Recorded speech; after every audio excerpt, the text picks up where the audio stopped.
Next with us, we have a man that needs no introduction. He's been with us before on the radio. He's going to tell us what's going on in the Trump campaign. The son of Donald J. Trump, Eric Trump. Good morning, Eric Trump. How are you this morning? Hey, John. It's great to be back with you.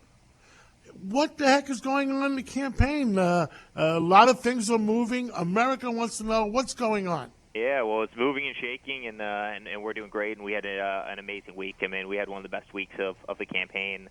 My father gave a great economic speech. He gave a great speech on exactly how he's going to destroy ISIS. And then, last Thursday, I was actually in Charlotte with him, Charlotte, North Carolina with him, and he gave an amazing speech, which really centered on the African American communities around the country and how so many of them have been left behind based on kind of failed democratic, policies, and how he would change that, and really specifically focused on jobs and on education, and right now, John, and I know you and I have talked about this before, but in America, our educational system is ranked 30th in the world. I mean, think about that, 30th in the world. At the same time, we're losing jobs to every other nation, mainly going to Mexico, going to China. We've lost all our manufacturing. Since 2000, we've lost one-third of our manufacturing jobs in this country. And so, you have this systematic problem where, you have a lot of people from inner cities, especially minorities, who aren't, getting higher level education. The schools around them are totally failing them. There's 60% unemployment in some of these communities, and we're not giving that youth the opportunities that they so rightfully deserve. And my father is going to focus on that, and he's going to change that, and he's going to fix it because it's just not right. Both me and your dad for the last 30 years have done a lot of work for the Police Athletic League and helping the kids of the inner city, helping them stay off the streets while their mom and whatever is working, and going to PAL centers.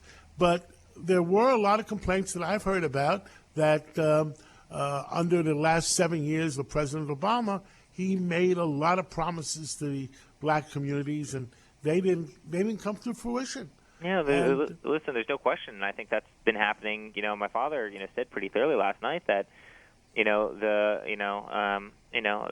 African American vote, which has been obviously primarily Democratic for the last 60 or 70 years, the Democratic Party has really not only failed them in terms of not putting in good policies and not helping so many of those communities, but they've really taken the Democratic Party has really taken that community largely for granted, and it's it's very, very sad to see. Again, if you look at Baltimore, if you look at Chicago, right? I mean, this year alone, we've had over 2,500 shootings in Chicago, in Obama's home city. It's disastrous. If you look at Detroit, and again, you look at the amount of people graduating from high school as a proportion to statistics for the rest of the country, and just so many other factors. But you look mainly at joblessness of African American youth, and it's not right. And we should be focused on those areas. And quite frankly, the president hasn't been, and the Democratic Party hasn't been. And my father wants every American to have the same opportunity. And he really expressed himself beautifully last night, and or a couple nights ago, I guess it was. And I was touched to be there, but I really think he did an amazing job. Tell us about the changes in the campaign. I understand on Friday, Paul Manafort resigned as chairman, and now it's being run by the other lady. Yeah, it's being run by Kellyanne, and she's really amazing. And Paul was amazing. I mean, he truly is a great guy and somebody I became very, very close with. And he just did a great job with all the delegates. And he offered his resignation. He didn't want certain distractions to factor into the campaign. And but Paul's Paul's a great guy, and Kellyanne is just an amazing woman. And there's no question that she's will take us through victory, in November. And we have an amazing team, and he's been giving amazing speeches. And in fact, he just I guess a day or two ago spent a lot of time down in Louisiana with Governor Mike Pence. They went down there to see the flooding, and It's really, sad thing for me to see. Listen, I'm not a politician, but, our president was spending time in, Martha's Vineyard playing golf while people's houses were underwater and, people's cars were underwater and, caskets were floating down the streets of Louisiana and people were dying and there's death and destruction and everything else. I mean, it's one of the worst natural disasters to hit that state other than, obviously, Katrina. And, our president's nowhere to be found, and Hillary Clinton's nowhere to be found. And, my father went down there with the whole team and, spent quite a bit of time on the ground. And it was really nice to see. So, John, we just had an amazing week. I mean, really some great speeches, tremendous energy, and, we had an amazing, amazing week.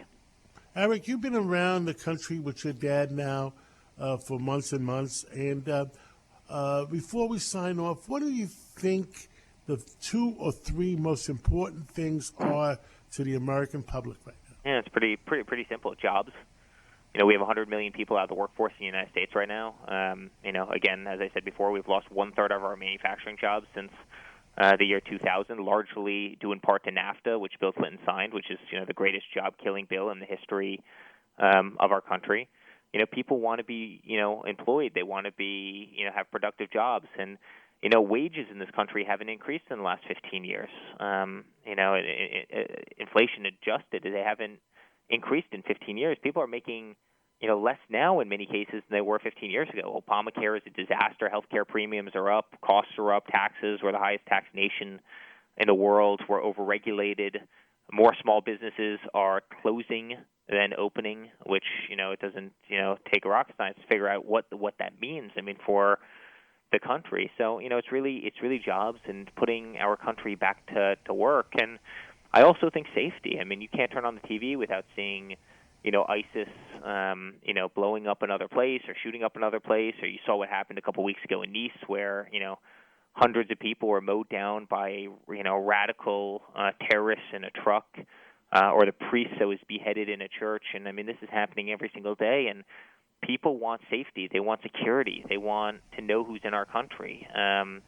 And they want to be able to live their lives happy and prosperous. And, they want to be able to raise their families in safe communities. And so, I think safety and jobs would certainly be those two. And, listen, people want to have a strong military. People want to have a great educational system. People want a healthcare system that actually takes care of their needs. And, Obamacare is crumbling under its own weight right now.